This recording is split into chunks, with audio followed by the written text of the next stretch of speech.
Making his way out for your next contest to the blue corner, this is Jamie Flick. Training out of adrenaline, Jamie Flick. And again, another one of those guys we've seen in PFC for a long time on the amateur side. Flick's been in there with the toughest of the tough at the amateur level, walking out 4-3 in total. And he has multiple disciplines where he can be very dangerous. On the ground, we've seen him with submission victories. On the feet, we've seen an extensive kickboxing background, training under Mark Hominick and Sam Stout, come to the forefront, and we've seen him drop guys that you would think would have had an advantage on Jamie. So he is going to be a very, very tough opponent for a returning Lance Snow. You know, it's interesting when you have a corner like that, but you have a record, an amateur record of 4-3. I always feel like it's one of those where, hey, we're putting you in here for experience. This guy is like the best they have. Let's see what you can do against him. And that's where it becomes a bit tricky. When you see a corner like that, but then an amateur record like that, you know there's more at play there. There's like, you're ready for this guy. Let's try and take him out. Maybe the title holder, the guy that's kind of one of the best. Well, you would know. You've seen his, amateur fights. These are the guys with the records like this, but a corner like that, you know that those have been some wars. Oh, absolutely. Jamie Flick did not go in against anybody who wasn't up to the task, that's for sure. His amateur background, it was just Don't forget, ladies and gentlemen, fight food is available at all three all bars. The way down Make sure the you get line. some food. I don't remember him ever taking what you Food would deem an available easy fight at all three or a simple bars. fight. He was in against multi-disciplined fighters that he had to show his entire repertoire against, and tonight's going to be no different. Turning pro against Lance Snow, he hasn't fought since 2012. That was his last professional fight. He comes in at 1-3. But again, you're talking about an MTC fighter who's trained with Kyle Preplik, who's trained with the Laramie brothers, who's trained with Shane Monahan. This is going to be a tough fight. This is two corners, Adrenaline and MTC, that are two of the best gyms in Canada.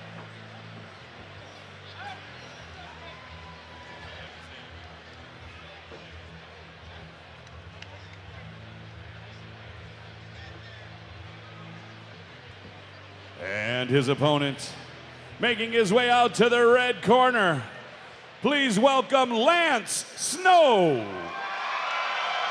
The crowd goes wild. The last time Lance Snow fought Bellator 64 in a loss to his now teammate, Kyle Preplik. Well, it's interesting. I asked him, how did you end up fighting Kyle? I mean, your teammates. He said, well, I was between two gyms at the time, and the opportunity came up, so we just said, hey, let's do this. And then, which is strange, because through my experience, a lot of times there's just so much angst towards your opponent. And then when you have to fight a friend and move forward. And the thing is, in the first 30 seconds, Lance broke his arm in that Preplik fight and continued to fight. And so that's until like the third round. And then he said he had to take his broken arm and use it to tap. So, I mean, that just can explain a little bit about his toughness. That when you look at some of the records, there's a history and a story behind it. Now, Lance Snow comes to the cage. Reno Belcastro in the corner, and look who's standing right next to Reno, the last man he fought. Kyle Preplik is going to corner Lance Snow for this fight, so that is, again, it just plays into that neat little side story to all of this. Lance Snow, we talked about it with Amanda Borg, and we talked about it with Randy Field. Throw the record out the window. The skills are not 1-3. The skills are that of a much better fighter than what a 1-3 record would show.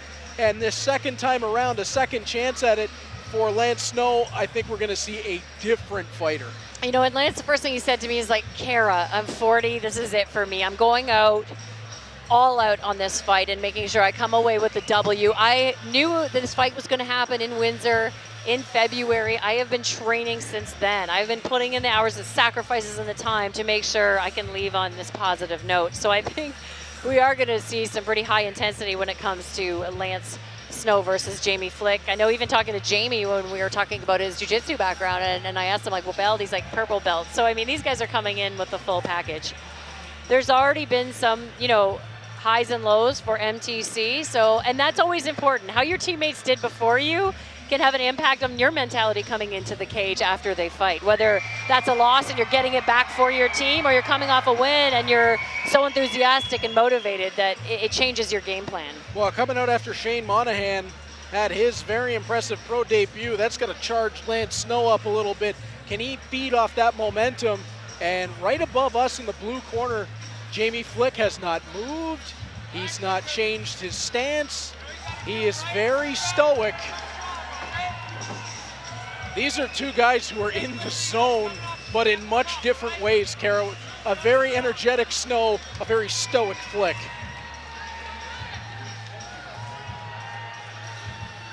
Here we go, prospect fight fans.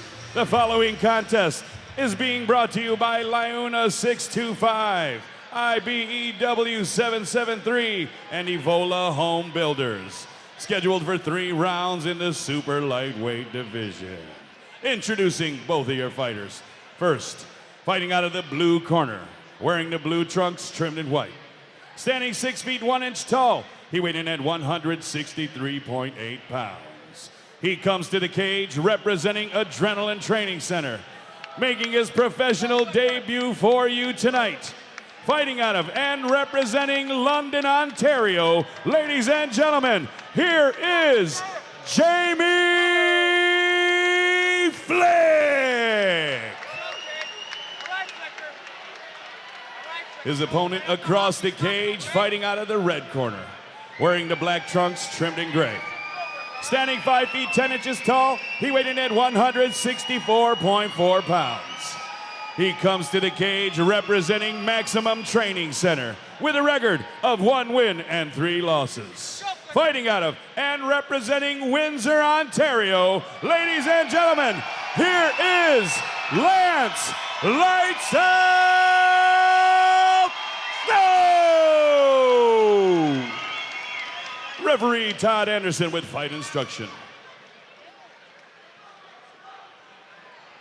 This is such an interesting fight because we have Jamie Flick starting his pro career and Lance Snow basically saying this is the end to my career. So both of them fighting for something that means so much this as PFC individuals. super lightweight contest will be decided in 3 rounds or less. And again, it's like the Matador and the Bull. Jamie Flick has barely moved a muscle. Lance Snow has been pacing since he got into the cage. He jumps to just circling the cage, waiting to see what Lance, and I think he misread a little bit his corner said footwork. It wasn't to do a lap. It was just to get your feet moving because Lance may look to shoot on you. Lance is almost in there with a smile, like he's having fun. He's under the lights. It almost feels like a second lease at this for Lance Snow, even if it is just one night. Yeah, for sure. And I love, you know, when you are seeing a lot of these MTC guys, they are looking to chop the leg down. You know, anyone taller than them, they're chopping them down like a tree, wearing out their legs. And they do, oh my gosh. Oh, it no. looks like he threw his leg out with that, and I don't know if he's going to be able to continue. I mean, you've kind of lost the poker face battle right there, but Jamie Flick not pressing. Yeah, I'm a little bit surprised, maybe thinking that... Drunken warrior mentality. Yeah. Is he faking? Am I going to come charging into a right hand? Right. Oh my goodness, is Jamie Flick staying to the outside? Well, it looks like whatever was bothering Lance Snow seems to be okay at the moment. He seems to have balance and able to put weight on both legs. Oh, Jamie Flick caught him hard. Lance Snow has to turtle up. This one's over. Lance Snow's knee just went out. Yeah, I mean, happened early on. I'm surprised he went back to that kick. You know, when he started pushing Jamie back against the cage, he went back to that kick again with his sore knee.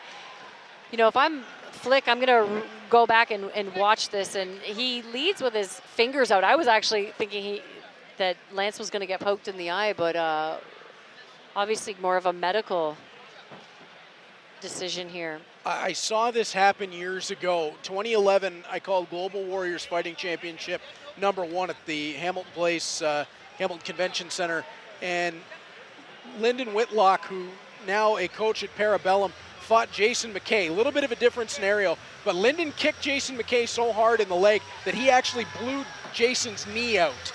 And as Jason put his leg down, he ended up turtling up and couldn't continue. And it kind of a flashback here. Lance Snow's knee went out. As you said, Kara, he went right back for that kick. And as he stepped back after Jamie Flick hit him on the way in, you could see it go again. Yeah, I think the smarter move might have been look for the shot. You know, don't have to utilize that knee, that leg again. Maybe he felt it come back in, right? Come back to place and thought it was okay, but, you know, unfortunate. You put in all this time and all this effort, and you know, it's one of those where will he really go out with this fight? You put in all that time, all that effort, maybe you say, gosh, that's not the way I wanted to go out. Well, I really hope Lance Snow gets another kick at this because he deserves it. He was a pioneer early on in Ontario MMA, and if he has to go out this way, that would be a real disappointment. And you're seeing the damage on Jamie Flick's leg just from some of those leg kicks that Lance was able to throw, and that was we were only a minute into the fight. Lance Snow started off strong in the round, and unfortunately for him, that leg just would not hold up for him. A valiant warrior even in defeat and wanting to walk out of the cage under his own power. That's a lot of guts for Lance Snow.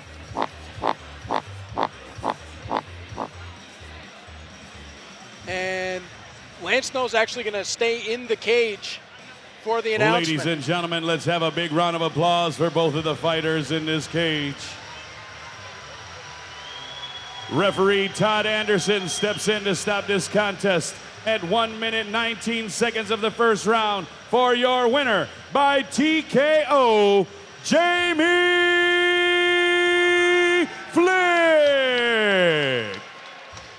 I'm sure not the way Jamie Flick wanted the win, but it will go in his win column. He opens up his career Lance, with a TKO win due to injury. You have worked your butt off for this. I know there's so many people out there that supported you and to get you here tonight. And I know there's people you want to thank. Well, first of all, I would like to thank my beautiful wife. There she is. Thanks for putting up with everything. I know it's been 15 years of hell for you. Watching me come in this cage and win, lose a couple, well, lose for quite a few. I love you lots. I'd like to thank Reno and all the guys at MTC, Kyle Pratt-Perek, just everyone, man. I love you guys all. Brad, Brian, Clutch, Shane Monahan, and go on for days. Alpha FX, Penalty Box, Motor City. Come on, Leuna, Motor City, Takedown Distribution, Alpha, Penalty Box, IBW. Yeah, I love you guys all. Thank you. We know you didn't want to go out like this, but we were so glad you were here tonight fighting. You started out the fight fantastic. I appreciate it. Thank you. All right. Once again, we come over to Jamie, making your pro debut, coming away with the W. How do you feel? Fantastic. And who do you have to thank for tonight? A lot of people, actually, notably my coaches, Mark Hominick, Sam Stout, Chris Clements, everybody at Adrenaline Training Center for helping me prepare. Also, my other cornerman, Coulter here, he was one of my sparring partners, and he was instrumental in getting me ready both tonight and in the upcoming weeks. Also, a couple of the other spots I train at, Munda Brazilian Jiu-Jitsu, where I do my Jiu-Jitsu. Parabellum MMA, Rory McDonald was very helpful in helping me to construct a proper training camp and just being there when I needed him. You know, he's a little bit out of town and everything, but yeah, everything just kind of came together, and here I am. Now, last question. I know you initially saw him hurt but didn't jump on him. You seemed like it took you back a little bit. Did you finally register that, okay, this is the time to get him? Well, when I saw him start to react to his knee, I didn't think I actually even hit that leg. It was actually his other leg that I hit, but I could tell that it was obviously bothering him, so I knew it was going to be a target. So I knew he was going to try and keep it to the back and try and protect it as best he can. But, I mean, that being said, you know, doing something like that a minute and a half into the fight, I knew it was only going to be a matter of time before I could capitalize on it, and there we go. Congratulations. Thank you so much.